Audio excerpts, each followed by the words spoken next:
What is rap? Rap is just an inner city expression, a way of expressing yourself through music, poetry, and rhyme to the rhythm of a record. Stanley Kirk Burrell, aka MC Hammer, born March 30th, 1962. In the late 80s and early 90s, hip-hop was transitioning from its underground roots into a mainstream cultural phenomenon. At the forefront of this shift stood Stanley Kirk Burrell, better known as MC Hammer. Born and raised in Oakland, California, Hammer combined charisma, talent, and an uncanny business sense to catapult himself into stardom. His ability to fuse hip-hop's rhythmic core with pop sensibilities not only made him a household name, but also pushed the boundaries of what rap music could achieve commercially. Hammer's meteoric rise began with his third album, Please Hammer Don't Hurt 'Em, in 1990. The project broke barriers, earning a spot in music history as the first rap album to ever go diamond, with over 10 million copies sold in the United States alone. Anchored by the infectious single You Can't Touch This, the album transcended cultural and generational divides. The song's recognizable Rick James sample, Hammer's energetic delivery, and his vibrant personality turned the track into an anthem that dominated radio stations and MTV alike. At a time when hip-hop was often dismissed by mainstream audiences, MC Hammer brought the genre to suburban households and corporate boardrooms, cementing his commercial viability. But Hammer was more than just a rapper, he was an entertainer. His stage performances, often featuring a troupe of backup dancers and flashy choreography, set a new standard for live hip-hop shows. His trademark hammer pants, oversized and flowing, became a cultural phenomenon, as did his catchphrases and over-the-top energy. Hammer didn't just sell records, he sold a lifestyle, complete with endorsements, merchandise, and even Saturday morning cartoons inspired by his image. Despite his immense success, the seeds of his decline were quietly taking root even at the height of his fame. Critics argued that his music leaned too far into pop, leading to questions about his authenticity in the hip-hop world. Meanwhile, his extravagant spending and massive entourage began to draw attention, casting doubts on the sustainability of his empire. By the mid-1990s, the very qualities that made Hammer a superstar seemed out of step with the evolving hip-hop landscape.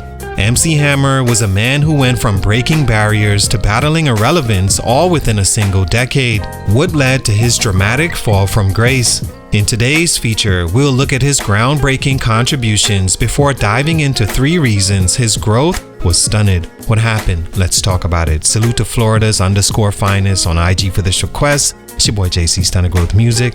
Let's get it. Take a minute to like, subscribe, and comment on who I should do next. MC Hammer is a rapper, dancer, and producer from Oakland, California that grew up in a household that fostered both discipline and ambition. As a young man, he earned the nickname Hammer while working as a bat boy for the Oakland Athletics due to his resemblance to baseball legend Hank the Hammer Aaron. Though he initially pursued a career in professional baseball, his true passion for music soon took over. Hammer's journey into hip-hop began with performances at local clubs and the release of independent albums funded by selling records out of his car. His grassroots hustle paid off when his independent album Feel My Power in 1987 caught the attention of Capitol Records. With their backing, he re-released the project as Let's Get It Started in 1988, which went double platinum. But his big break would come with his third album, Please Hammer Don't Hurt 'Em, in 1990, which made him a global superstar thanks to hits like You Can't Touch This. He was well on his way to dominating the decade, but for these reasons, that was short-lived. Stunt number 1, oversaturation and a shifting hip-hop landscape.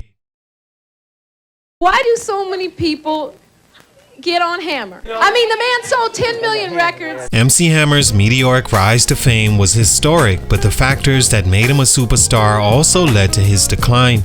By the early 1990s, Hammer's music and image dominated pop culture, appearing everywhere from commercials to kids' cartoons. However, this oversaturation soon worked against him, alienating both critics and hardcore hip-hop fans. Hammer's sound, upbeat, sample-heavy, and accessible, was crafted for mass appeal. While this formula worked brilliantly for Please Hammer Don't Hurt Him in 1990 and Too Legit to Quit in 1991, it also made him a target. Critics accused him of prioritizing pop over authenticity, an essential value in the evolving hip-hop landscape. Hardcore fans viewed his flashy performances and heavy endorsements as evidence of selling out, a perception amplified by subtle critiques from peers like Ice Cube and LL Cool J. At the same time, hip-hop itself was undergoing a transformation. By 1993, a new wave of artists like Tupac Shakur, Nas, and Wu-Tang Clan emerged, bringing grittier production, introspective storytelling, and raw lyricism to the forefront. This shift contrasted sharply with Hammer's polished, dance-heavy tracks, making his music feel increasingly outdated and disconnected from the culture. Furthermore, Hammer's worldwide presence began to backfire. While his fame had initially brought hip-hop into mainstream households, it sparked debates about the genre's commercialization and long-term integrity, aka he was too ahead of his time. As audiences gravitated toward more socially conscious and lyrically complex artists, Hammer's brand of rap, once celebrated for its crossover success, began to seem shallow and again disconnected. Unable or unwilling to adapt to these changes, Hammer found himself sidelined in the very industry he had helped push into the mainstream. His once groundbreaking style became a relic of a previous era, making this the beginning of his decline. Stunt number 2, inconsistent/failed rebranding efforts.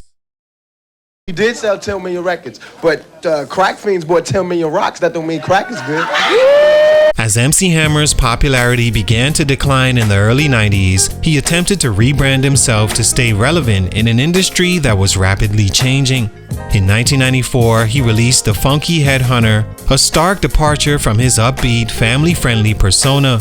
This album embraced a grittier, gangsta rap style, featuring harder beats, darker themes, and a rugged image. Tracks like Pumps and a Bump showcased Hammer attempting to adopt a street-oriented aesthetic, but the transformation was met with widespread skepticism. Critics and fans alike found Hammer's pivot to gangsta rap disingenuous. His core audience, drawn to his early, accessible, and positive image, felt alienated by the abrupt change. Parents who once seen Hammer as a safe artist for their children now hesitated, while hardcore hip-hop fans, the intended new audience, dismissed him as inauthentic. The gangster persona clashed with Hammer's established brand, creating a disconnect that left him struggling to appeal to either group. While The Funky Headhunter achieved modest commercial success going gold, it was a significant decline from the diamond-certified triumphs of his earlier albums. The rebranding effort eroded the trust Hammer had built with his audience and highlighted the challenges of transforming his image in a genre increasingly valuing authenticity. Instead of revitalizing his career, Hammer's rebranding attempt reinforced the perception that his best days were behind him. His inability to balance his past success with the changing landscape of hip-hop ultimately accelerated his fall from prominence. Playing that Sambo role, and the reason everybody's buying this record is because he's no threat, and everybody want to see Sambo dance. Stunt number 3, financial mismanagement and extravagance. MC Hammer's rise to superstardom came with unprecedented wealth, but his extravagant lifestyle and poor financial management became one of the most infamous cautionary tales in music history. At the height of his career in the early 90s, Hammer reportedly amassed a fortune exceeding $30 million, fueled by record sales, endorsements, merchandise, and lucrative tours. However, his rapid accumulation of wealth was matched only by his excessive spending, a habit that played a pivotal role in his decline. He was known for his generosity and desire to uplift his community, which led him to employ over 200 people, including personal staff, bodyguards, and friends from his Oakland neighborhood. While his intentions were admirable, the cost of maintaining such a large entourage was unsustainable. Hammer's payroll alone reportedly reached over $500,000 per month, a staggering amount even for someone earning at his level. Beyond his entourage, Hammer's taste for luxury added to his financial woes. He purchased a $12 million mansion, complete with gold-plated fixtures, marble floors, and customized amenities that showcased his wealth. His garage was filled with exotic cars and he invested in racehorses and other high-maintenance luxuries. Though these purchases initially solidified his image as a rap superstar, they quickly became liabilities when his income began to decline. By the mid-1990s, as album sales dropped and his popularity waned, Hammer struggled to sustain this extravagant lifestyle. Mounting debts forced him to file for bankruptcy in 1996, reportedly owing creditors over $13 million. The bankruptcy was a public spectacle that tarnished his image and overshadowed his musical achievements. Hammer's financial collapse not only highlighted his mismanagement, but also limited his ability to reinvest in his career, leaving him without the resources to fund a meaningful comeback.